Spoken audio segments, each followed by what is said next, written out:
नमस्कार साथियों, मैं अजीत स्वागत करता हूं आपके अपने प्यारे परिवार रोजगार विद अंकित पर। कैसे हैं आप सब लोग? आई होप अच्छे होंगे, स्वस्थ होंगे। तो जल्दी से लाइव आ जाएं, सेशन को शेयर करें, जुड़े मेरे साथ। अंकित जी, आरती जी, संदीप जी, तनु जी, सभी को नमस्कार। पवन जी, अंकित जी, हाँ जी, सभी को नमस्कार। कोमल जी, जीतू जी। आज हम लोग बात करेंगे नेशनल पार्क की।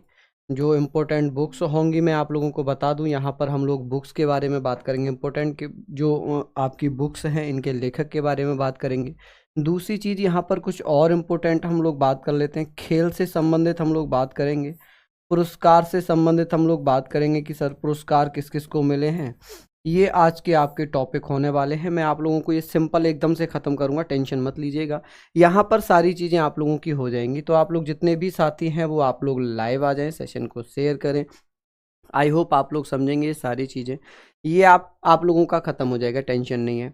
ठीक है, चलिए सभी को गुड मॉर्निंग, सभी को नमस्कार। मैंने सैटरडे में टेस्ट लिया था। आप लोग ये बताइए किसने कितना उसमें स्कोर किया था। 40 क्वेश्चंस का टेस्ट था, तो उसमें किसने कितना किया था? जल्दी जल्दी से बता दें। हाँ जी,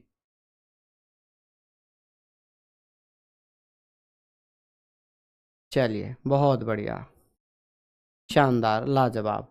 हम लोग बात करते हैं यहाँ पर। देखिए मैंने आप लोगों को बता दिया, खेल पढ़ेंगे, पुरस्कार पढ़ेंगे, नेशनल पार्क पढ़ेंगे, और हम लोग यहाँ पर बुक्स के बारे में बात करेंगे। जो इम्पोर्टेंट बुक्स रहेंगी उनके बारे में बात कर लेंगे। ठीक है, समझ रहे हैं आप लोग? मैंने जो इम्पोर्टेंट टॉपिक थे, जैसे कि आपका संगठन थे, विश्व के प्रमुख संगठन थे, आपका यूएनओ था, मुख्यालय थे, और हम लोगों ने लोक नृत्य पढ़ लिए। कहाँ था? लाइव टेस्ट था बेटा, एप्लीकेशन पर ही। शास्त्र नृत्य पढ़ लिए, बाधक पढ़ लिए, यंत्र पढ़ लिए उनसे संबंधित। ठीक है, बहुत सारी चीज़ें मैंने आप लोगों को कराई हैं। चलिए आप लोग आ जाइए जल्दी जल्दी से। तो यहाँ पर हम लोग बात करेंगे विश्व और भारत के खेल और खिलाड़ियों की संख्या। ये आप लोग बताइए, ये मैंने आप लोगों को कराया है या नहीं कराया? जल्दी जल्दी से बताइए। हाँ जी, कभी वॉइस तेज करता हूँ तो दिक्कत हो जाती है कि सर कान फाड़ देते हो, आप इतना तेज बोलते हो। जल्दी से बताइए बेटा, यूट्यूब पर नहीं कराया था मैंने, ऐप पर ही कराया था। ये सारी चीज़ें मैंने आप लोगों को कराई हैं क्या? हाँ जी, जल्दी जल्दी से बताइएगा। बिल्कुल, good morning, very good morning. चलिए हम लोग बात करेंगे खिलाड़ियों की संख्या। अगर मैं क्रिकेट की बात करूं, इसमें कितने खिलाड़ी हैं, तो आप कहेंगे सर इसमें 11 खिलाड़ी खेलते हैं। कितने खिलाड़ी? 11 खिलाड़ी। अगर हम बात करें गेंद की, तो गेंद में 155 से 163 ग्राम वजन रहता है। गेंद में जो क्रिकेट में बॉल रहती है उसमें कितना वजन रहता है? तो 155 से 153 ग्राम वजन रहता है। उस बैट का, जो बैट खेलते हैं उसकी लंबाई कितनी होती है? तो आप कहेंगे सर 38 इंच की रहती है। कितने इंच की? जो हम बैट पकड़ते हैं उसकी लंबाई कितनी है? 38 इंच की।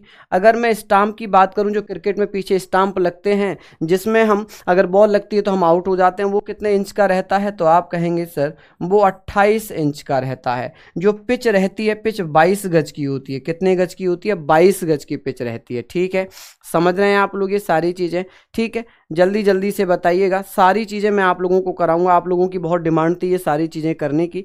तो हम लोग बात करेंगे जो पिच होगा, पिच कितने ग्राम कितने गज का रहता है? तो 22 गज का। ये क्वेश्चंस पूछा जाता है, यहाँ से ये क्वेश्चंस पूछ लिया जाता है। बहुत ज़्यादा इंपॉर्टेंट है, जो मुझे लगेगा एग्जाम की दृष्टि से इंपॉर्टेंट है उसको मैं यहाँ पर इंपॉर्टेंट लिख दूंगा। तो टेंशन बिल्कुल भी मत लेना। ठीक है, समझ रहे हैं? एक बार फिर से बता देता हूँ कि सर क्रिकेट में कितने खिलाड़ी होते हैं? 11 खिलाड़ी होते हैं। कि सर पिच की लंबाई कितनी होती है? पिच की लंबाई होती है आपकी 22 गज। कितनी होती है जी? 22 गज होती है। ठीक है, चलिए आगे हम बात करते हैं फुटबॉल की।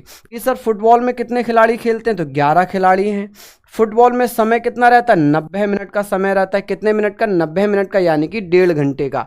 इसको ऐसे भी लिखा हुआ हो सकता है, इसको ऐसे भी लिखा हुआ आ सकता है कि सर 1.30 आवर्स, यानी कि 1.5 घंटे का समय रहता है। और जो गेंद फुटबॉल में होती है उसकी वजन कितना रहता है? तो 450 ग्राम। कितना वजन रहता है? 450 ग्राम वजन रहता है। बेटा डरना नहीं है बिल्कुल भी, अगर डरेंगे तो दिक्कत हो जाएगी। ठीक है, चलिए हम लोग बात कर रहे हैं हॉकी के बारे में। सर हॉकी में कितने खिलाड़ी होते हैं? तो आप कहेंगे सर 11 खिलाड़ी। हॉकी खेलने के लिए समय कितना मिलता है? 1 घंटा 10 मिनट। कितना मिलता है जी?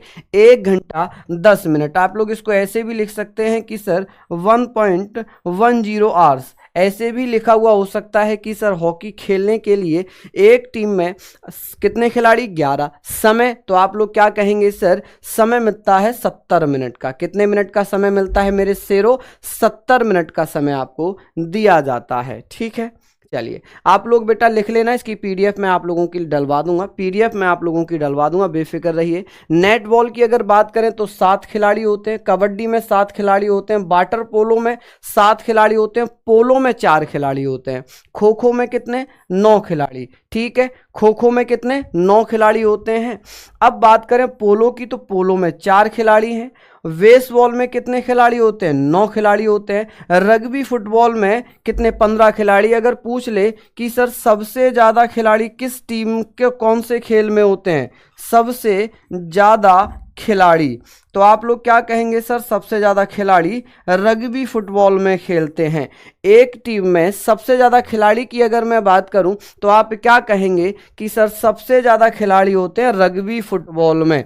यहाँ पर ये इंपॉर्टेंट है बहुत ज़्यादा, इसको आप लोग लिखना कि सर रग्बी फुटबॉल में सबसे ज़्यादा खिलाड़ी होते हैं। चलिए लिख लेंगे आप लोग। चलिए विलियर्ड्स की बात करूं तो सर इसमें एक खिलाड़ी खेलता है, 3 गेंद होती हैं जिसमें एक सफ़ेद रंग की होती है, एक पीले रंग की होती है और एक लाल रंग की होती है। क्वेश्चन पूछा जा सकता है ऐसा कौन सा गेम है जिसमें 3 अलग अलग कलर की गेंदें रहती हैं, तो आप कहेंगे विलियर्ड्स होता है जिसमें एक खिलाड़ी एक टीम में होता है, तो आप लोग कहेंगे सर इसमें सफ़ेद पीली और लाल रंग की गेंद रहती है। स्नूकर की अगर बात करें कि सर स्नूकर में कितनी गेंद होती हैं, तो आप कहेंगे सर 15 गेंद होती हैं, एक टीम में एक खिलाड़ी होता है, ठीक है, एक टीम में कितना एक खिलाड़ी होता है, समझ रहे हैं आप लोग। चलिए बहुत बढ़िया शानदार, ये सारी चीज़ें आप लोग लिखते रहिएगा। उम्मीद करता हूं कि आप लोग अच्छे से पढ़ेंगे, मेहनत करेंगे तो आप लोगों को यहाँ पर लिखने तो दो। बेटा मैं लिखने का समय इसलिए नहीं दे रहा हूं क्योंकि इसकी पीडीएफ आप लोगों को मिल जाएगी, इसकी पीडीएफ आप लोगों को मिल जाएगी। अगर आप लोगों ने लिखना ही है तो जल्दी से लिख लीजिए, ठीक है, अगर आप लिख रहे हैं तो जल्दी से लिख लीजिए, वरना इसकी पीडीएफ आप लोगों को मिलेगी ही मिलेगी, ठीक है। बाकी आपकी मर्जी है, लिखना है तो भैया लिखिए, मैं आपको समय दे देता हूं। चलिए लिख लीजिए जल्दी से, मैं आपको समय दे रहा हूं, ठीक है भैया। हाँ जी विवेक राजपूत जी, तरुण जी, आप लोग लिख लीजिए, वरना मैं तो उसकी पीडीएफ आप लोगों को दे ही देता, पीडीएफ से आप लोग कर लेते ताकि मैं ये सिलेबस जल्दी से ख़त्म कर दूं, वरना आप लोग फिर मुझे ही ब्लेम करोगे, है ना, क्योंकि एक तो क्लास भी आपकी लेट हो पाई थी स्टैटिक वाली। चलिए बताइए जल्दी से, और आज एग्ज़ाम भी है आप लोगों का, चलिए जल्दी जल्दी से बता दीजिए। चलिए कोई बात नहीं, अभिषेक लिख लीजिए, लिख लीजिए बेटा लिख लीजिए। अरे वाह सुंदर जी कह रहे हैं मैं क्लास के बाहर से ही लिख रहा हूँ, इसीलिए तो मैं जल्दी जल्दी कर रहा था, इसीलिए तो मैं जल्दी जल्दी आप लोगों को करा रहा हूँ। चलिए ये भी आप लोग लिख लीजिए, ठीक है, लिख लिया होगा। आगे बात करते हैं वॉलीबॉल में। अगर बात करें सर वॉलीबॉल में कितने खिलाड़ी खेलते हैं, तो 6 खिलाड़ी खेलते हैं। कितने खिलाड़ी खेलते हैं, 6 खिलाड़ी खेलते हैं। और इस वॉलीबॉल में गेंद का जो वजन होता है वो कितना 250 से 280 ग्राम का वजन रहता है, ठीक है। कितना वजन रहता है, तो आप कहेंगे सर ये जो वजन होता है वो, ये वजन कभी नहीं पूछेगा, 1-2 बार पूछा है इसलिए, ठीक है जी। हाँ जी बेटा एक बच्चा बनाता है, कमल जी, हाँ जी एक बच्चा बनाता है जी, प्लीज़ मुझे बताइए आप ताकि मैं बात कर सकूं। हाँ जी बिल्कुल सिंपल सा है। बास्केटबॉल की अगर मैं बात करें तो बास्केटबॉल में सर 5 खिलाड़ी खेलते हैं। कितने खिलाड़ी खेलते हैं, 5 खिलाड़ी बास्केटबॉल में खेलते हैं। क्लियर हो गई चीज़ें यहाँ तक, आगे बात कर लेते हैं, आगे हम लोग चल लेते हैं। इतना अगर आप लोगों ने पढ़ा है तो आगे हम लोग चलें बेटा। चलिए बहुत बढ़िया, बिल्कुल बिल्कुल सुंदर जी, मैं तो आप सभी लोगों से भगवान से यही प्रार्थना कर रहा हूँ कि आप सभी लोगों का सिलेक्शन हो जाए।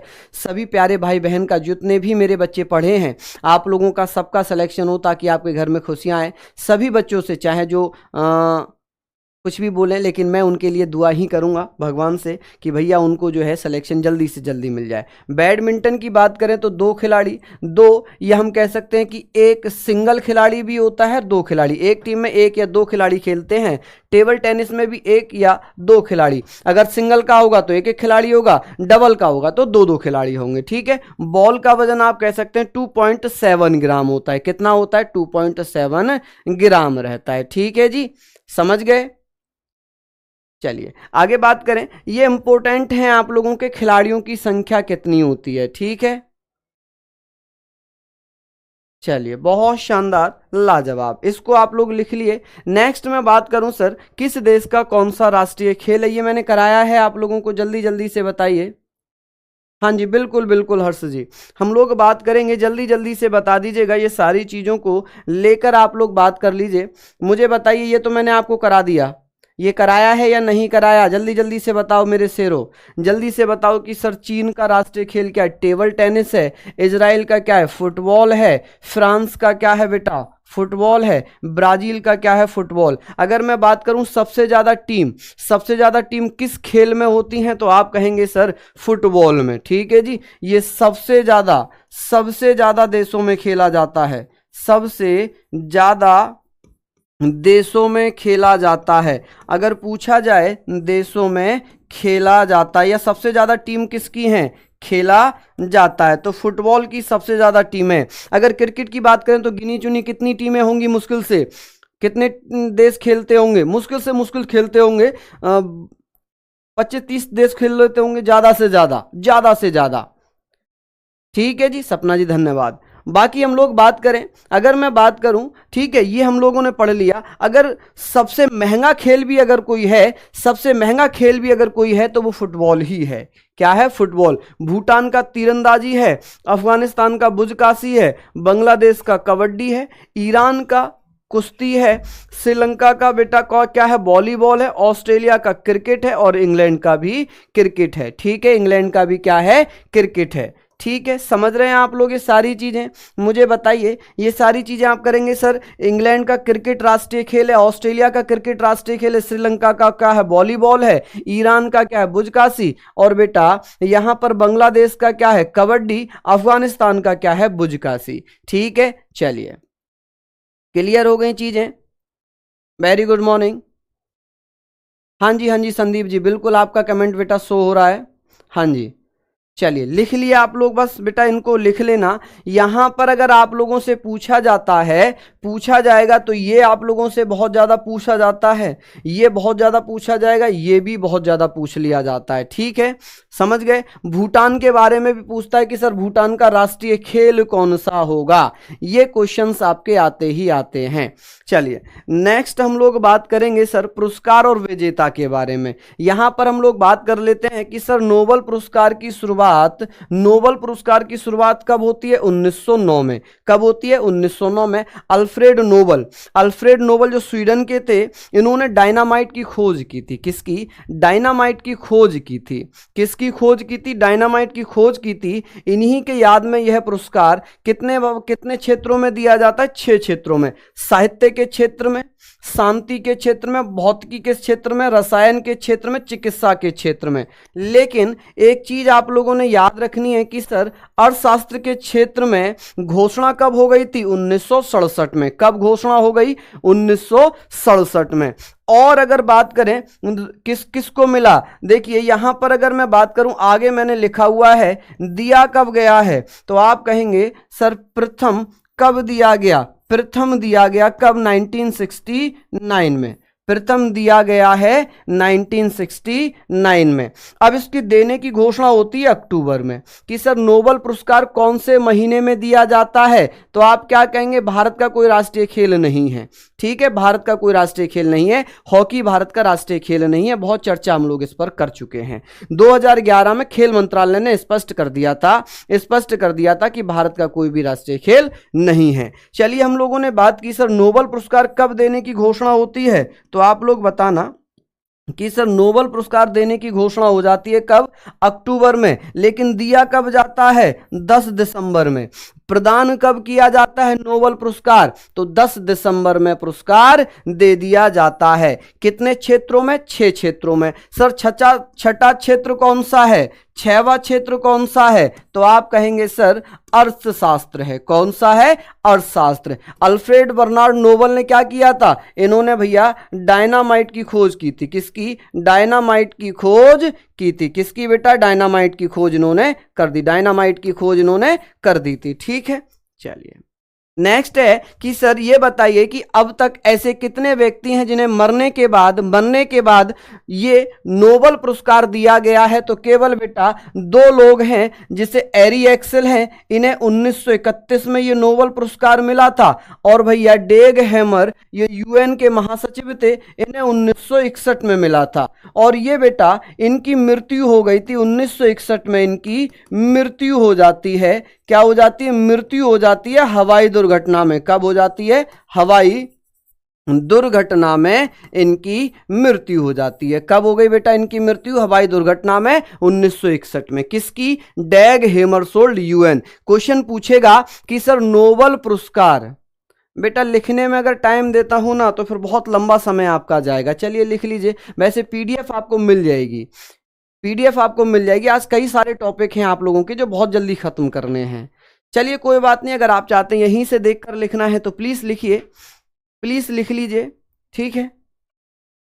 नितेश जी, हाँ जी। Rinku ji, thank you, love you too बेटा। हाँ जी, बताइए जल्दी से। कोई बात नहीं श्वेता। नितेश बेटा अगर लिख लिया हो तो मैं आगे बढ़ता हूं, जल्दी से बताओ आप। लिख लिया हो आपने तो मैं आगे चलता हूं यहां से, जल्दी से बताओ। हाँ जी बिल्कुल, धन्यवाद बेटा।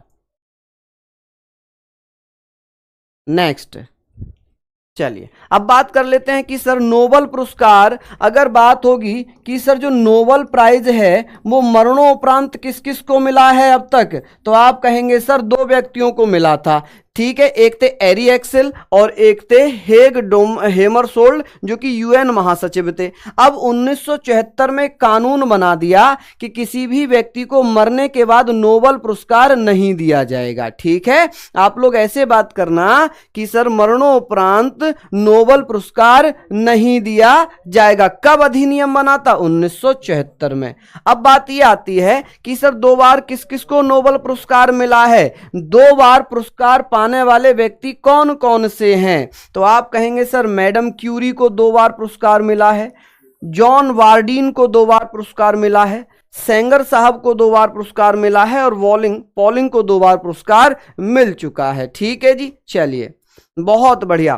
3 बार पुरस्कार किसको मिला है? तो रेड क्रॉस को, 1917 में, 1944 में, 1963 में, ठीक है। या ऐसे पूछ लेगा कि सबसे अधिक बार नोबेल पुरस्कार किसको मिला है, चलिए बिल्कुल आप लोग कहेंगे सर रेड क्रॉस को मिला है। रेड क्रॉस की स्थापना 1863 में हुई थी, किसके द्वारा? सर हेनरी ड्यूनेट के द्वारा इसकी स्थापना कर दी गई थी। सबसे कम उम्र में पुरस्कार किसको मिला? अगर पुरुष की बात होगी तो आप कहेंगे ब्रेंग, 25 साल की उम्र में। अगर महिला का जिक्र कर लिया जाता कि सर सबसे कम उम्र में किस महिला को, तो मलाला यूसुफजई को। किसको? मलाला यूसुफजई को, यूसुफजई को, ठीक है जी। यूसुफजई को बेटा ये पुरस्कार मिला है। और ये यूसुफजई उस समय कितने वर्ष की थी? तो ये 17 वर्ष की महिला यानी कि बच्ची थी 17 वर्ष की। इसको 2014 में शांति के लिए पुरस्कार मिला है कैलाश सत्यार्थी के साथ। सबसे अधिक उम्र में नोबेल पुरस्कार किसको मिला? सबसे अधिक उम्र में नोबेल पुरस्कार मिला है आर्थर स्किन को। 96 वर्ष के थे ये। कितने वर्ष के थे? 96 वर्ष के। लेकिन बेटा कहीं कहीं ये 97 ईयर भी दिया हुआ है, ठीक है। बहुत सारी किताबों में ये 96 साल है, बहुत सारी जगहों पर ये 97 साल है। ऑप्शन में केवल एक आएगा, चाहे 96 आए चाहे 97, दोनों एक साल कभी नहीं आएगा। और ये पूछा भी नहीं जाता, केवल ऐसे पूछेंगे कि सर ये बताइए, आप लोगों से क्वेश्चन आएगा कि सबसे अधिक उम्र में नोबेल पुरस्कार किसको मिला, या सबसे कम उम्र में किस पुरुष को नोबेल पुरस्कार मिला, सबसे कम उम्र में किस महिला को नोबेल पुरस्कार मिला। तो ये सारी चीजें आएंगी, ठीक है जी। लिख लिए? हाँ जी। चलिए ये सारी चीजें मैं आप लोगों को करा रहा हूं। अब आप लोग लिखेंगे या मैं आगे बढ़ूं? बताइए जल्दी से तरुण। हाँ जी जल्दी से बताइए जी। हाँ जी दीपांश सिंह जी, आपके लिए बहुत बहुत शुभकामनाएं। भगवान आपका एग्ज़ाम अच्छा कराए। इनफैक्ट आप सभी बच्चों के लिए, जो मेरे प्यारे भाई मेरी प्यारी बहन है, इन सभी का एग्ज़ाम बहुत अच्छा हो जाए। सभी से दुआ कर रहा हूं कि भगवान इनका बहुत शानदार तरीके से क्या हो जाए, एग्ज़ाम अच्छा हो जाए। चलिए आगे बात कर लें बेटा। लिख लिया, बताइए। शांति जी कह रहे हैं बिल्कुल शानदार। भारतीय नोबेल पुरस्कार, देखिए भारतीय प्राप्तकर्ता कौन कौन है, तो आप कहेंगे सर रविंद्रनाथ टैगोर को यह पुरस्कार मिला था 1913 में साहित्य के लिए। और साहित्य क्या था इनका? गीतांजलि। अब गीतांजलि के अनुवाद किसने किया था? वाई.बी. ईट्स ने। अगर मैं गीतांजलि की बात करूं सर, ये क्या है? तो ये कविताओं का संग्रह है। क्या है? कविताओं का संग्रह है। ये चीज आप लोग लिखना, किसका? कविताओं का संग्रह है। अब बात करेंगे सीवी रमन में। सीवी रमन 1930 में रमन प्रभाव के लिए भौतिकी के क्षेत्र में, अगर पूछेगा प्रथम भारतीय व्यक्ति कौन होंगे, प्रथम भारतीय व्यक्ति कौन होंगे जिन्हें भौतिकी के लिए पुरस्कार मिला था, तो आप कहेंगे सर प्रथम भारतीय हैं जिन्हें भौतिकी के लिए पुरस्कार मिला है, वो वैज्ञानिक हैं सीवी रमन। ठीक है जी। अब बात करते हैं महिला में, तो मदर टेरेसा हैं जिन्हें 1979 में मिला। अगर इनका जन्म पूछे, इनका जन्म कहां हुआ है? जन्म हुआ था मेसोडोनिया, मेसोडोनिया। ठीक है जी। कहां पर? मेसोडोनिया, जो अल्बानिया में पड़ता था। ठीक है, मेसोडोनिया जो अल्बानिया में पड़ता था। तो ये चीज आप लोग लिख लीजिए। ठीक है। एस चंद्रशेखर, एस चंद्रशेखर को 1983 में ये मिला है। किसके लिए? चंद्रशेखर सीमा के लिए, वैज्ञानिक हैं। अमर्त्य सेन 1998 में कल्याणकारी अर्थशास्त्र के लिए, कि भारत में पहला अर्थशास्त्र पुरस्कार कब मिला? भारत में पहला अर्थशास्त्र पुरस्कार मिलता है 1998 में। किसको? अमर्त्य सेन को। किसको? अमर्त्य सेन को। जी बताइए कमलदीप जी, बताइए भैया। हाँ जी। देखिए आप लोग सब लोग आजकल सोशल मीडिया पर हैं, वहां भी आप लोग बेटा टैग कर सकते हैं। इंस्टा वगैरह आप लोग चलाते ही होंगे, ठीक है, वहां भी आप लोग बता सकते हैं मुझे कुछ, जो भी आपकी समस्याएं हैं, जो भी डाउट्स हैं, है ना। चलिए, नाम आपको पता ही, अजीत सर RWA के नाम से आप सर्च कर सकते हैं। चलिए, लिखा है यहां पर BS नायपॉल, BS नायपॉल की साहब इन्हें 2011 में मिला मेरे भैया। किसमें? 2011 में। वेंकट रामाकृष्णन 2009 में इन्हें पुरस्कार मिला है। कैलाश सत्यार्थी को 2014 में बचपन बचाओ आंदोलन चलाया था, इन्हें शांति के लिए मिला है। किसके लिए? शांति के लिए। ठीक है। अब इनको अकेले नहीं मिला है, ये संयुक्त रूप से दिया गया है। किसके लिए? संयुक्त रूप से मिला है। किस किस को मिला है जी संयुक्त रूप से? तो आप कहेंगे सर मलाला यूसुफजई और कैलाश सत्यार्थी को संयुक्त रूप से शांति के लिए पुरस्कार दिया गया है। ठीक है भैया। जी बिल्कुल बिल्कुल, लिख लिया होगा आप लोगों ने ये, बताइए जल्दी से। यहां तक आप लोग लिख लें, बहुत इंपॉर्टेंट है ये वाला पॉइंट बहुत ज़्यादा इंपॉर्टेंट है। अगर नहीं लिखा है तो प्लीज़ लिखिए। चलिए, लिख लिए होंगे। जल्दी से थोड़ा सा स्पीड बढ़ाइए, थोड़ा सा स्पीड बढ़ाइए। कमेंट रुक गई क्या? चलिए बताइए जल्दी से। चलिए, बहुत बढ़िया। चलिए नेक्स्ट हम लोग बात करते हैं ऑस्कर पुरस्कार की, कि सर ऑस्कर पुरस्कार कब से स्टार्ट हुआ था?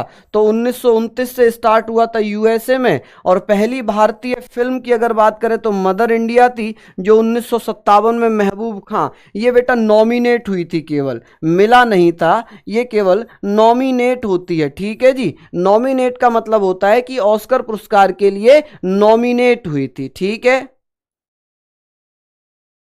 समझ रहे हैं आप लोग। ऑस्कर पाने वाले पहले भारतीय पुरुष कौन है? सत्यजीत रे, 1992 में। ये बेटा बंगाली कलाकार हैं। क्या हैं? बंगाली कलाकार हैं। तो ये पहले भारतीय पुरुष होंगे जिन्हें ये पुरस्कार मिला। अगर पूछा जाए पहली भारतीय महिला कौन है, तो भानु अथैया हैं। कौन? भानु अथैया। इन्हें 1983 में मिला था गांधी मूवी के लिए। रिचर्ड एटर्नल की मूवी थी जिन्होंने इन्होंने कॉस्ट्यूम डिजाइन किया था गांधी फिल्म के लिए। भानु अथैया ने कॉस्ट्यूम डिजाइन किया था, ड्रेस डिजाइन की थी, इसलिए इनको यह पुरस्कार मिला। पहली भारतीय व्यक्ति भी अगर मैं कह दूं तो भानु अथैया जी होंगी। ठीक है, कौन होंगी? भानु अथैया। AR रहमान साहब को कब मिला है? तो जय हो के लिए मिला, स्लम डॉग मिलेनियर 2, ये दो।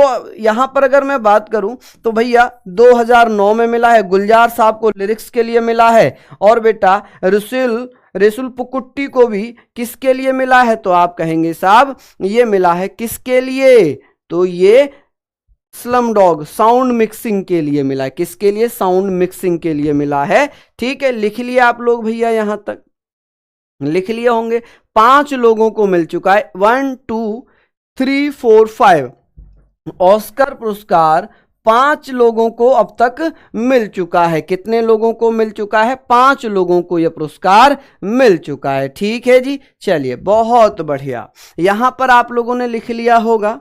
नेक्स्ट है रेमन मैग्सेसे पुरस्कार। ये फिलीपींस के तीसरे राष्ट्रपति हुआ करते थे, तीसरे राष्ट्रपति हुआ करते थे रमन मैग्सेसे, इनकी याद में दिया जाता है। ठीक है जी, इसे एशिया का नोबेल पुरस्कार कहा जाता है कि रमन मैग्सेसे राष्ट्रपति हुआ करते थे। कहां के बेटा? फिलीपींस के। कहां के राष्ट्रपति हुआ करते थे? फिलीपींस के। रमन मैग्सेसे पुरस्कार को एशिया का नोबेल पुरस्कार के नाम से जाना जाता है। किसके नाम से? एशिया का नोबेल पुरस्कार। रमन मैग्सेसे पुरस्कार पाने वाले पहले भारतीय थे आचार्य विनोबा भावे 1958 में। इन्होंने भैया एक आंदोलन चलाया था, इन्होंने एक आंदोलन चलाया था। इस आंदोलन का नाम क्या है? तो आप कहेंगे सर इस आंदोलन का नाम है, क्या नाम था बेटा? भूदान। क्या नाम था? भूदान। तेलंगाना क्षेत्र में जमीन दान करने की एक प्रथा इनके माध्यम से चलाई गई थी। कब? 1951 में। ठीक है, 1951-52 में यह आंदोलन चला और 1958 में इन्हें रेमन मैग्सेसे पुरस्कार दिया गया। अखिलेश जी बेटा बहुत दिक्कत है, बहुत दिक्कत है। मैं बोल रहा हूं बेटा आप अभी वीडियो देख लो, अगर अभी लिखोगे तो शायद इतना नहीं लिख पाओगे। ठीक है, बहुत पीछे रह जाओगे। ठीक है, तरुण जी कह रहे हैं सर घने फास्ट चल रहे हो। चलो भैया, मैं तो आपका फ़ायदा सोचकर ही बहुत तेज चल रहा था कि भाई मैं आप लोगों का आज एग्ज़ाम है तो जो बच्चे बेचारे जिनका सेकंड शिफ्ट में उनको भी फ़ायदा मिल जाएगा। लेकिन बेटा चलो आप लोग लिख लो, आप लोग लिख लो जल्दी से। चलिए, मैं तो ये सोचकर थोड़ा चल रहा हूं कि भाई आप लोग तो पीडीएफ से भी लिख सकते हो, लेकिन जिनका आज एग्जाम है ना वो केवल इससे पढ़कर चले जाएंगे तो उनका हो जाएगा। ठीक है जी, थोड़ा स्पीड से चलो। देखो राय जी कह रहे हैं, हाँ थोड़ा स्पीड से राय सिंह जी बता रहे हैं। चलिए, तरुण जी कह रहे हैं सर घने फास्ट चल रहे हो, क्लास को लिखने तो दो। तरुण बेटा आप समझने का प्रयास करो मेरे भैया, प्लीज़ आप समझने का प्रयास करो। जिनका आज एग्ज़ाम है ना वो कम से कम सेकेंड शिफ्ट में जिनका एग्ज़ाम है वो कर लेंगे। ठीक है, दीपक जी भी कह रहे हैं। चलिए आप बाद में लिख लेना। मदर टेरेसा बेटा देखिए, मदर टेरेसा को मिला है 1962 में, अरुण शौरी साहब को मिला 1982 में, किरण बेदी को मिला 1994 में, अरविंद केजरीवाल 2006 में और भैया रवीश कुमार को मिला है 2019 में। ठीक है जी, पत्रकार हैं रवीश कुमार, इनको 2019 में यह पुरस्कार मिल चुका है। बिल्कुल सुमित, बिल्कुल सही कह रहे हैं बेटा। ठीक है जी, चलिए तो ये जो है जिनको नोबेल पुरस्कार मिल चुके हैं देखिए भारतीय हैं, और पहले अगर पूछेगा तो आचार्य विनोबा भावे, उसके बाद मैंने यहां पर लिख दिए किसको कब मिला है। ठीक है जी, हाँ जी बिल्कुल। नेक्स्ट है मेन बुकर पुरस्कार। तो 1969 में स्टार्ट हुआ था, इसीलिए मैं पीडीएफ से करा रहा हूं आज, ताकि बहुत जल्दी ये सारी चीजें एक साथ करा। अब लिख लिख कर कराता तो इतना नहीं करा पाता। हम बात करेंगे नोबेल पुरस्कार के बाद दूसरा सबसे बड़ा साहित्य का पुरस्कार आता है, तो वो कौन सा है? मेन बुकर पुरस्कार है। ये 2 वर्ष में एक बार दिया जाता है, लेकिन 2015 से प्रतिवर्ष दिया जाता है, प्रतिवर्ष दिया जा रहा है। ठीक है जी, प्रतिवर्ष दिया जा रहा है, याद रखना आप लोग, दिया जा रहा है कि सर जो मेन बुकर पुरस्कार है वो 2 वर्ष में एक बार मिलता था, लेकिन 2015 से प्रतिवर्ष दिया जा रहा है। मेन बुकर पुरस्कार पाने वाले पहले भारतीय व्यक्ति हैं बीएस नायपॉल। कौन है? BS Naipaul. In a free state के लिए मिला था। किसके लिए मिला था? इन अ फ्री स्टेट के लिए मिला था। हाँ जी बिल्कुल, चलिए लिख लेंगे आप लोग मेरे भैया। हाँ जी लिख रहे हैं आप लोग माय डियर। चलिए आगे बात करते हैं अरुंधति रॉय। अरुंधति रॉय को भी बेटा ये कब मिला? The God of small things के लिए भी इनको मेन बुकर पुरस्कार मिल चुका है। पहले भारतीय अगर पुरुष की बात हो जाए, ये बेटा प्रथम पुरुष की बात होगी सर, पहले पुरुष कौन होंगे भारतीय जिन्हें मेन बुकर पुरस्कार मिला है? B.S. नायपॉल। अगर बात करें सर प्रथम महिला कौन होंगी, तो अंद्रुति राय, अंद्रुति राय होंगी जिनको यह पुरस्कार मिला है। क्लियर भैया? मेरी बहन आप मेरे भैया प्लीज, क्लियर हो गई चीजें? देखिए हाँ जी, बहुत बढ़िया। नेक्स्ट है, आज मैं सिर्फ और सिर्फ आप लोगों को बेटा ये कंटेंट दे रहा हूं, मैं ये नहीं कह रहा किसी को भी कि आप लोग तेज पढ़ो धीरे पढ़ो, या आप लोग मुझे पसंद करो ना करो, कंटेंट बस आप पसंद कर लो, ठीक है? कंटेंट आप अच्छा देख लो कि आप लोगों के लिए बहुत सारी चीज़ें हैं। हाँ जी, ये सारी चीज़ें आप लोग लिखना। हाँ जी, बिल्कुल सिंपल है। बताइए, पुलित्जर पुरस्कार पत्रकारिता के क्षेत्र में दिया जाता है, फोटोग्राफी के क्षेत्र में दिया जाता है 1917 से। कब से? 1917 से। पहले भारतीय कौन थे? मैंने इंपॉर्टेंट फैक्ट लिखे, बहुत ज्यादा डिटेल नहीं। गोविंद बिहारी लाल, 1937 में पुलित्जर पुरस्कार इनको मिला है। ठीक है भैया? ठीक है मेरे भैया। अब बात करें सर, यासीन, मुख्तार, चार्ली अहमद होंगे, चार या चली अहमद, ये चली अहमद हैं, चार्ली अहमद हैं, आनंद, सॉरी चली आनंद, 2020 में मिला। गांधी शांति अंतर्राष्ट्रीय पुरस्कार, या इसको ऐसे बोलते हैं अंतरराष्ट्रीय, इसको ऐसे भी लिखते हैं, आप लोग ऐसे लिखना इसको, अंतरराष्ट्रीय गांधी शांति पुरस्कार, अंतरराष्ट्रीय गांधी शांति पुरस्कार। ठीक है जी, इसको ऐसे भी लिख सकते हैं आप लोग कि कब से स्टार्ट हुआ है? 1995 से शुरू हुआ। इसमें 1 करोड़ की लागत, 1 करोड़ की राशि दी जाती है। कैसे? 1 करोड़ की राशि दी जाती है।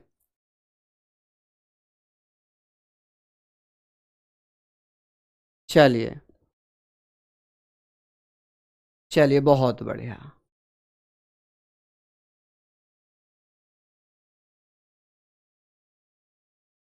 लिख लिया भैया यहां पर? चलिए ये बताइए, लिख लिए होंगे आई थिंक।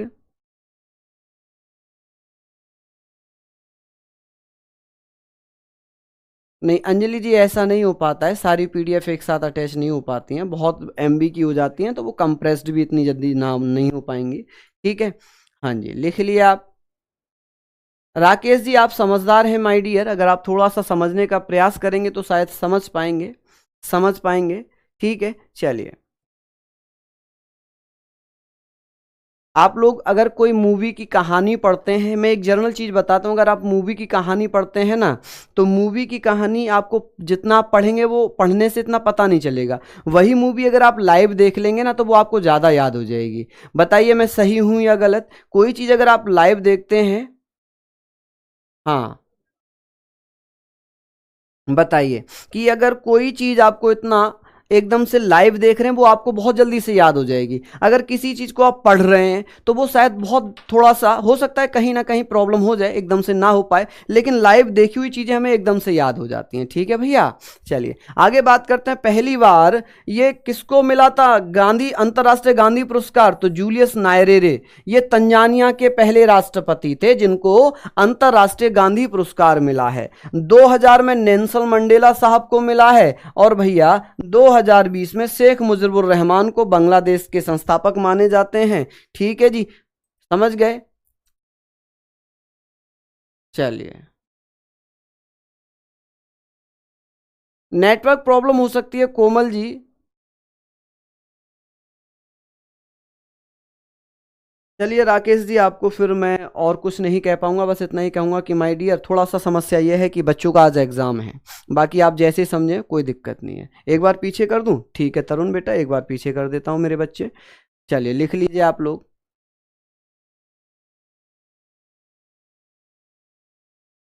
हाँ जी आशीष जी, बिल्कुल इम्पोर्टेंट है।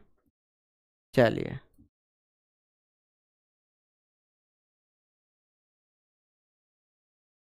चलिए लिख लीजिए जल्दी जल्दी से, आगे बात कर लेते हैं। आगे हम लोग चलते हैं, हम बात करते हैं राष्ट्रीय पुरस्कार की। हम बात करते हैं राष्ट्रीय पुरस्कार की कि भारत में राष्ट्रीय पुरस्कार या सबसे बड़ा पुरस्कार हम किसे कहेंगे? तो भारत रत्न पुरस्कार है। कौन सा है? भारत रत्न पुरस्कार है, भारत का सबसे बड़ा पुरस्कार है। इसकी स्टार्टिंग होती है सर 1954 में।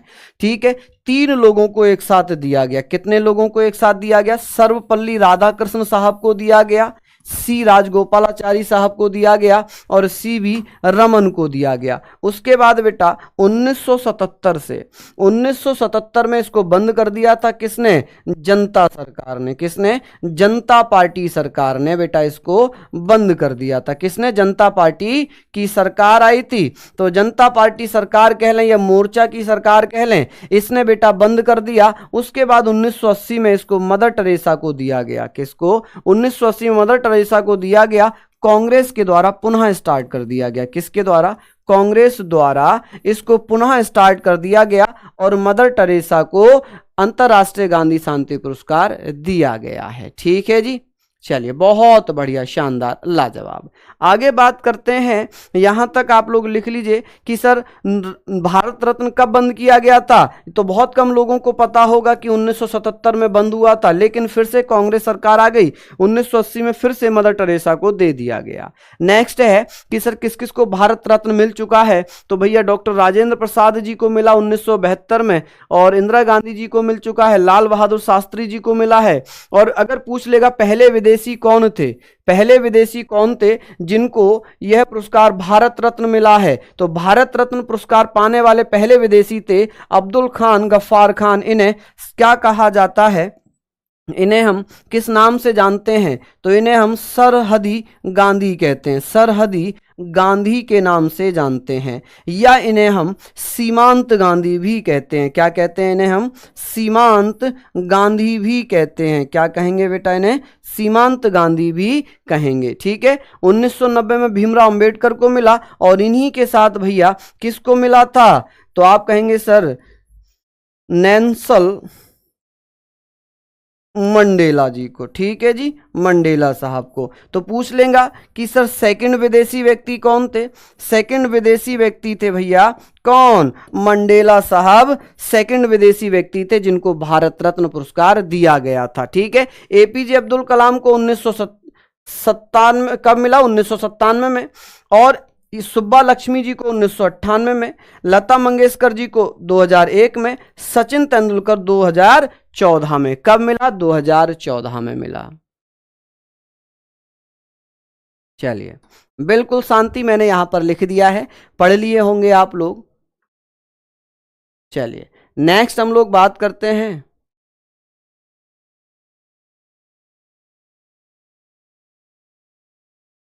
हाँ जी बिल्कुल बेटा 1962 ही लिखा है, 1962 ही लिखा है। ठीक है, चलिए आगे बात कर लें। चलिए नेक्स्ट है पद्म भूषण, पद्म विभूषण और पद्मश्री। देखिए अगर मैं बात करूं कि पद्म पुरस्कार 3 भागों में बट गए हैं, कौन कौन से हैं? तो सबसे पहले है पद्म विभूषण, उसके बाद आता है पद्म भूषण, उसके बाद आता है पद्मश्री। वीरता पुरस्कार की अगर मैं बात करूं, वीरता पुरस्कार है जिसको हम क्या बोलते हैं बेटा? परमवीर चक्र, शॉर्ट फॉर्म में पीवीसी लिखा जाता है, परमवीर चक्र, परमवीर चक्र। देखिए एमबीसी, इसको हम बोलते हैं महावीर चक्र। क्या बोलते हैं? एमबीसी को महावीर चक्र। एक बीसी होता है वीर चक्र, एक विशिष्ट सेवा मेडल होता है, एक अशोक चक्र होता है। अगर अशोक चक्र की बात करते तो अशोक चक्र 1952 में स्टार्ट हुआ। ये 3 थे, ये 3 हुआ करते थे, अशोक चक्र 1, अशोक चक्र 2, अशोक चक्र तृतीय। अशोक चक्र तो बेटा जो बन गया अशोक चक्र। अशोक चक्र द्वितीय क्या बन जाता है? शौर्य चक्र। क्या बन जाता है बेटा? अशोक चक्र सेकंड की अगर मैं बात करूं, अशोक चक्र सेकंड, अशोक चक्र सेकंड को क्या कहा गया? 1967 में इसको बना दिया शौर्य चक्र। क्या बना दिया इसको? शौर्य चक्र। ठीक है जी, क्या बना दिया इसको माय डियर? शौर्य चक्र बना दिया। ठीक है, पूछ लेगा कि शौर्य चक्र कब से स्टार्ट हुआ? अशोक चक्र तृतीय, अशोक चक्र तृतीय, अशोक चक्र तृतीय। अशोक चक्र तृतीय को क्या कहा जाने लगा? कीर्ति चक्र कहा गया। क्या कहा गया?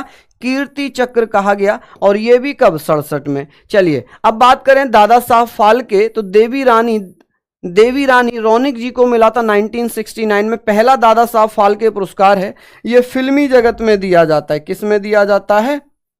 फिल्मी जगत में दिया जाता है। ठीक है, 1971 में पृथ्वीराज कपूर साहब को मिला था मरने के बाद, यानी कि मरणों उपरांत मिला है। ठीक है जी, हाँ जी।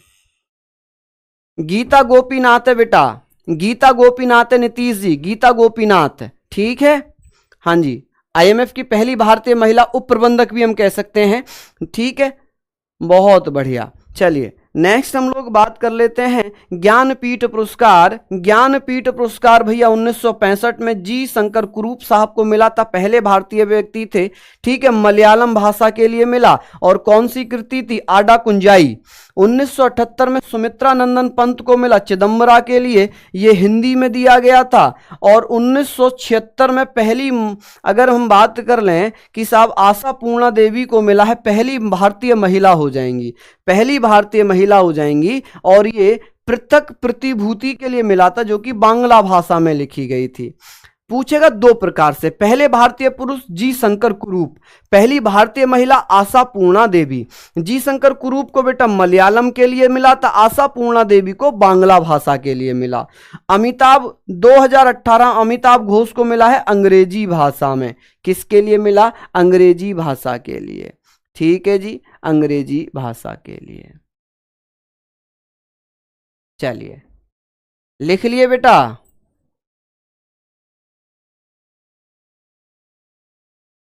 कौन है?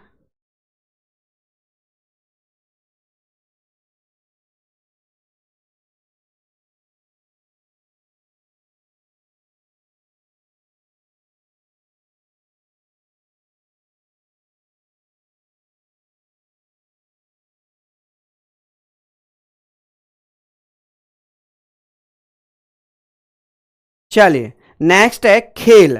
अब खेल से संबंधित है राजीव गांधी खेल रत्न, ठीक है, 1991-92 में स्टार्ट हुआ था, पहला मिला था विश्वनाथ आनंद को, 25 लाख रुपए दिए जाते हैं।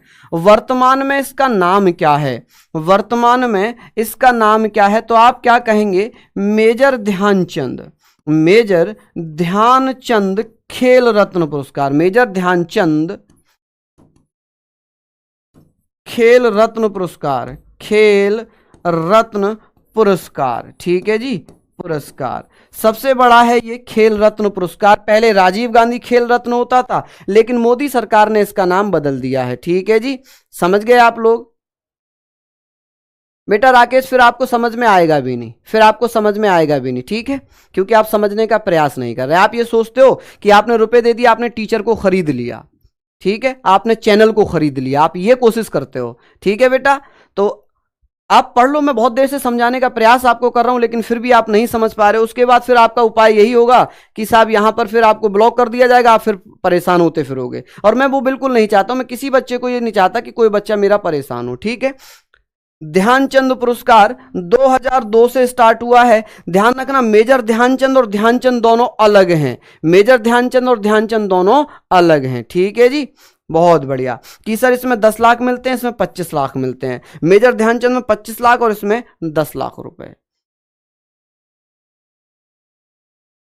ठीक है। चलिए नेक्स्ट है द्रोणाचार्य पुरस्कार, सर्वश्रेष्ठ प्रशिक्षक को दिया जाता है, कोच को दिया जाता है। 1985 में स्टार्ट हुआ था। ये दो प्रकार के होते हैं, तो लाइफ टाइम भैया, लाइफ टाइम द्रोणाचार्य पुरस्कार, उसमें 15 लाख रुपए दिए जाते हैं। एक होता है बेटा नियमित, जो कंटिन्यू दिया जाता है, उसमें 10 लाख रुपए दिए जाते हैं। ग्रेमी अवार्ड संगीत में दिया जाता है। सरस्वती सम्मान ये दिया जाता है साहित्य में। किस में दिया जाता है? साहित्य में, ठीक है जी, हाँ जी। चलिए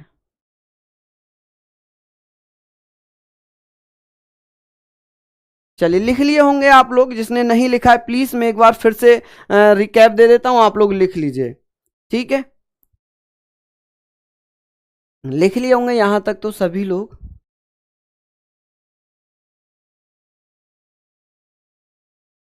चलिए अर्जुन अवार्ड की अगर बात करें कि सर अर्जुन अवार्ड 1961 में स्टार्ट हुआ, सर्वश्रेष्ठ खिलाड़ी को दिया जाता है। इसमें 15 लाख रुपए मिलते हैं, लेकिन जिस खिलाड़ी का प्रदर्शन 3 वर्ष से बेहतर है, लगातार 3 वर्ष का उसका प्रदर्शन देखा जाता है, उस खिलाड़ी को अर्जुन पुरस्कार दिया जाता है। भटनागर अवार्ड दिया जाता है विज्ञान के क्षेत्र में। बोरलोग पुरस्कार दिया जाता है कृषि के क्षेत्र में। बोरलोग बेटा हरित क्रांति के जनक हैं। ये कौन है? हरित क्रांति के जनक हैं। अगर भारत में पूछा जाए हरित क्रांति के जनक हैं, लेकिन ये बेटा विश्व में माने जाएंगे। ये किस में माने जाएंगे? विश्व में माने जाएंगे। अगर पूछ ले कि सर भारत में हरित क्रांति का जनक कौन है, भारत में हरित क्रांति का जनक किसे कहेंगे, भारत में हरित क्रांति का जनक किसे कहा जाएगा, क्रांति का जनक, तो आप क्या कहेंगे सर? डॉक्टर एस स्वामीनाथन को, doctor S Swaminathan, doctor S Swaminathan. ठीक है जी, चलिए बहुत बढ़िया, डॉक्टर एस स्वामीनाथन। चलिए लिख लिया आप लोग, चलिए बहुत बढ़िया।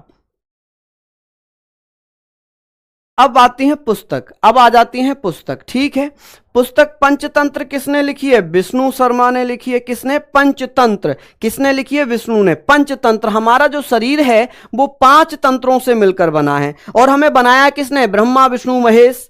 हम लोग जानते हैं कि ब्रह्मा विष्णु महेश। तो आप लोग क्या करेंगे, आप लोग क्या करेंगे कि सर पंचतंत्र जो पुस्तक है ये 5 तंत्रों से मिलकर बनी है, 5 तंत्रों से, और इंसान को ब्रह्मा जी ने बनाया। लेकिन आप लोग ऐसे याद रखना कि ब्रह्मा विष्णु महेश की भैया उत्पत्ति है ये सारी। तो आप पंचतंत्र ब्रह्मा जी, महेश और विष्णु, तो आप कहेंगे विष्णु शर्मा ने लिखी है। हुमायूं नामा गुलबदन बेगम ने लिखी है। बेटा ये फारसी भाषा में है, पूछ लेगा कौन सी भाषा में लिखी गई है? फारसी भाषा में।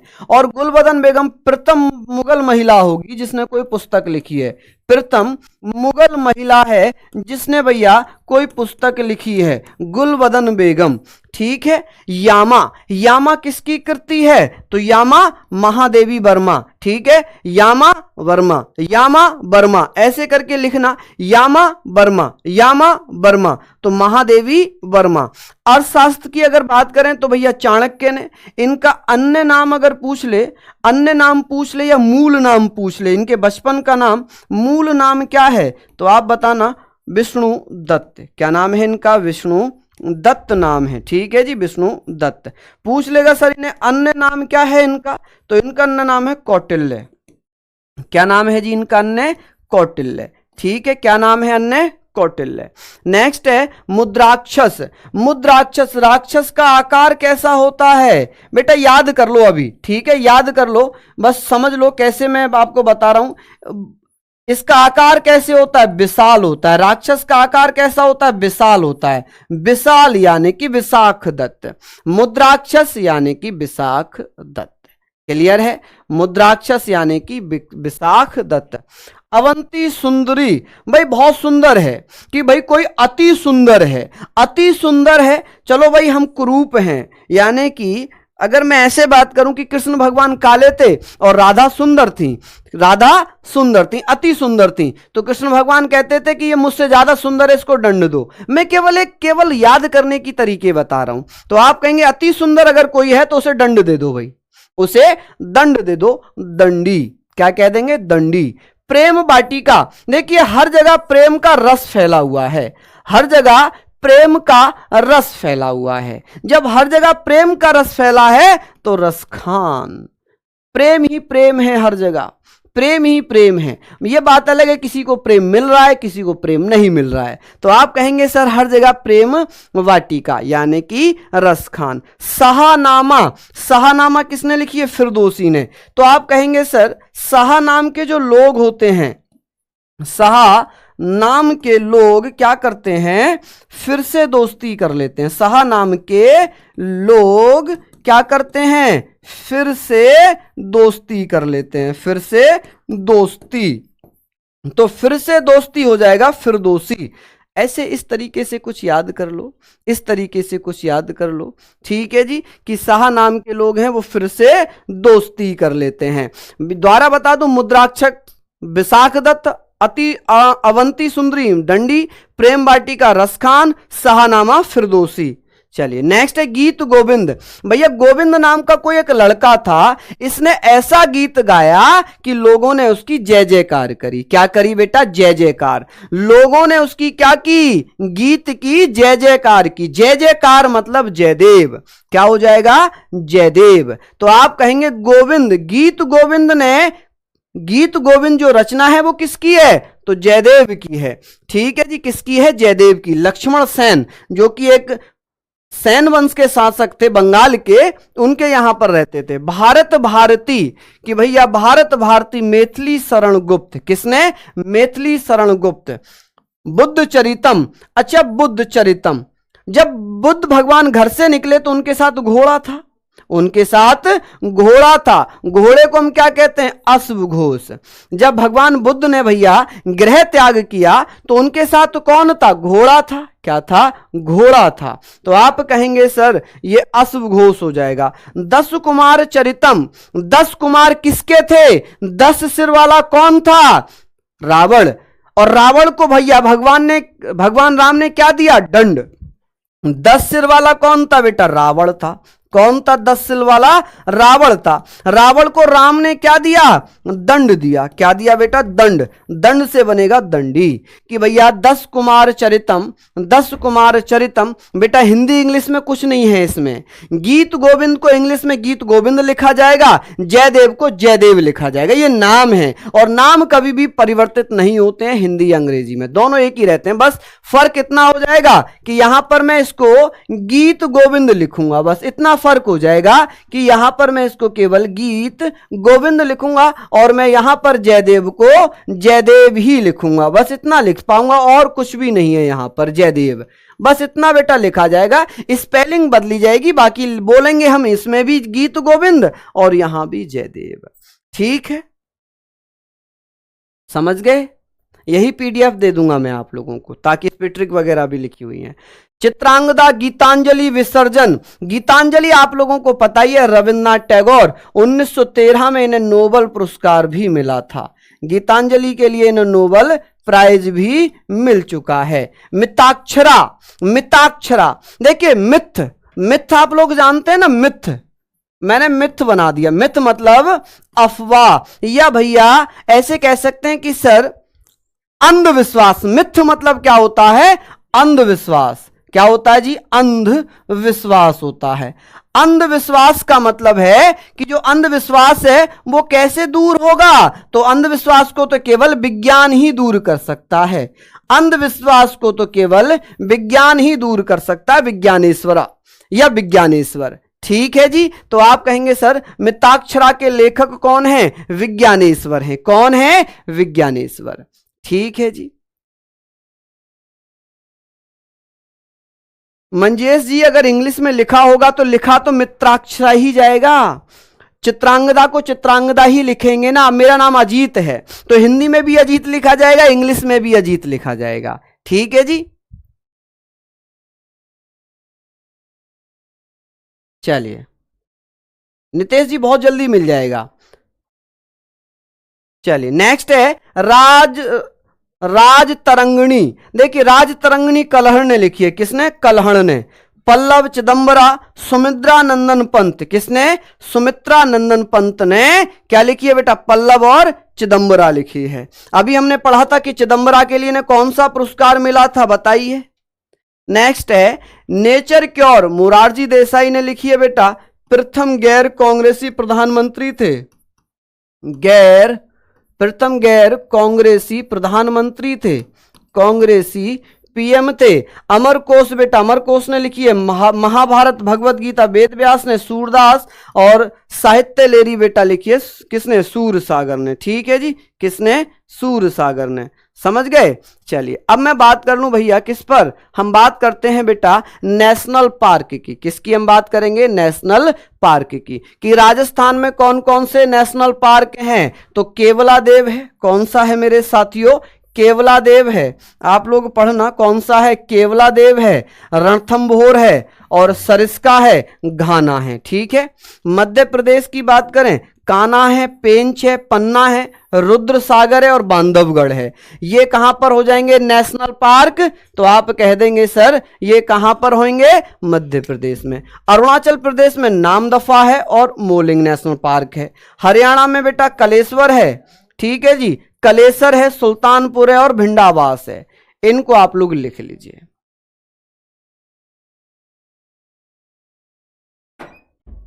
चलिए लिख लिए, ये नेशनल पार्क आ गए हैं। यहां पर आगे हम लोग बात करते हैं उत्तर प्रदेश में दुधवा नेशनल पार्क है जो लखीमपुर खीरी में पड़ता है, चंद्रप्रभा है वाराणसी में अभ्यारण्य है, ये कैमूर है, और कर्तिनिया है जो बहराइच में पड़ता है, रानीपुर है जो इलाहाबाद में है, जयप्रकाश नारायण ये बलिया में है, और समन मैनपुरी में है। मैं भैया वाइल्ड लाइफ सेंचुरी बता रहा हूं। कूनो नेशनल पार्क बहुत इंपॉर्टेंट है बेटा, यहां पर मैं लिख दूं जो इंपॉर्टेंट है, Kuno national park, Kuno national park ये पूछा जा सकता है, अभी ट्रेंडिंग में भी था। ये कूनो नेशनल पार्क कहां पर होगा? एमपी में। यहां पर बेटा 3 मेल टाइगर हैं, 3 मेल और 5 फीमेल चीते लाए गए हैं। ठीक है जी, कुल मिलाकर 8 चीते लाए गए हैं नामीबिया से। ठीक है, कहां से आए हैं ये? नामीबिया से। चलिए नेक्स्ट है जी, झारखंड में हजारीबाग है, बेताल है और पलामू है। क्या होगा? पलामू। मणिपुर में क्या है? कोइबुल है, सिरोही है, और भैया काबुल लामजाओ है। काबुल लामजाओ होगा, लामजाओ। ठीक है जी, लामजाओ। या हम कह सकते हैं इसको, ये बेटा तैरता हुआ पार्क है, विश्व में एकमात्र तैरता हुआ पार्क है, तैरता पार्क है। तैरता पार्क कौन सा है? केबुल लामजाओ। अब ये विश्व का एकमात्र तैरता हुआ पार्क है, केबुल लामजाओ। सिक्किम का कौन सा होगा? सिक्किम का तो आप कहेंगे सर कांचनजोंगा। ये कंचनजंगा भी कहां होगा? कंचनजंगा नेशनल पार्क कहां है? कंचनजंगा नेशनल पार्क कहां है? तो ये भी सिक्किम में होगा। कहां होगा जी? सिक्किम में।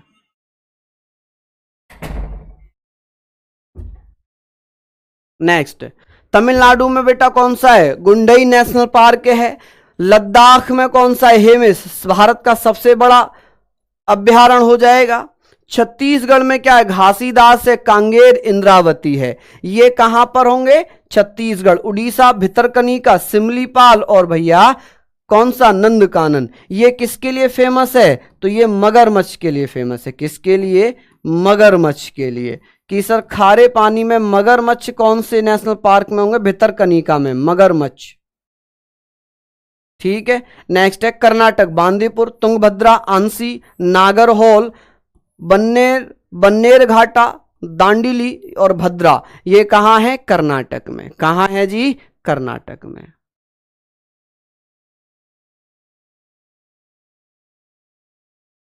चलिए, तेलंगाना में कौन सा है? तो आप कहेंगे किन्नेर सानी। आंध्र प्रदेश में हरीना है, नागार्जुन सागर श्रीशैलम है। अब यहां पर बात करेंगे सबसे बड़ा टाइगर रिजर्व कौन सा होगा? तो श्रीशैलम। कहां है? आंध्र प्रदेश में। पंजाब में कौन सा? हरिके बेटलैंड है। कौन सा? हरिके बेटलैंड। गोवा में कौन सा है? चोरा, नेत्रावली, महावीर और मोलम। ये पूछा जाता है कि महावीर नेशनल पार्क कहां पर होगा? तो गोवा में। बिहार में क्या है? वाल्मीकि है, कंवर लेक है, ये बिहार में। नागालैंड में क्या है? इंटागी। और मेघालय में क्या है बेटा? तो मेघालय के भी आप लोग लिख लीजिए। ये पीडीएफ जस्ट क्लास के बाद ही अपलोड करवा दूंगा, जस्ट क्लास के बाद अपलोड हो जाएगी। ठीक है, चलिए नेक्स्ट है भैया, नेक्स्ट है कि मिजोरम। ये मुरलेन कहाँ है? मिजोरम में। डाम्फा कहाँ है? मिजोरम में। और भैया फांगफुई कहाँ है? मिजोरम में। जम्मू कश्मीर में दाचीग्राम है, किश्तवाड़ है और सलीम अली है। सलीम अली पक्षी विहार। पश्चिम बंगाल सुंदरवन है, बुक्सा और आप कहेंगे सिंधालीला, गोलूमारा। Maharashtra Tansa, Gugamal, Borivali, Bor tiger reserve. सबसे छोटा टाइगर रिजर्व कौन सा होगा? बोर टाइगर रिजर्व सबसे छोटा है। ठीक है जी, सबसे छोटा बोर टाइगर रिजर्व।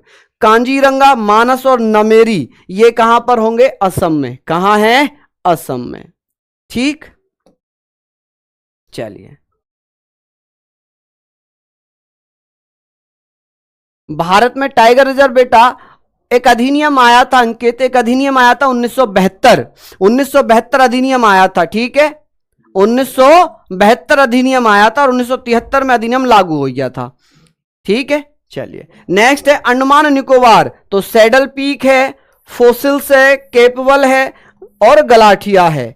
ठीक, सबसे छोटा राष्ट्रीय उद्यान अगर पूछ लेगा, उद्यान, तो यहां पर हम लोग क्या पढ़ रहे थे अभी,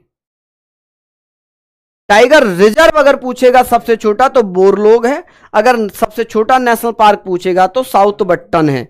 टाइगर रिजर्व और इसमें अंतर है।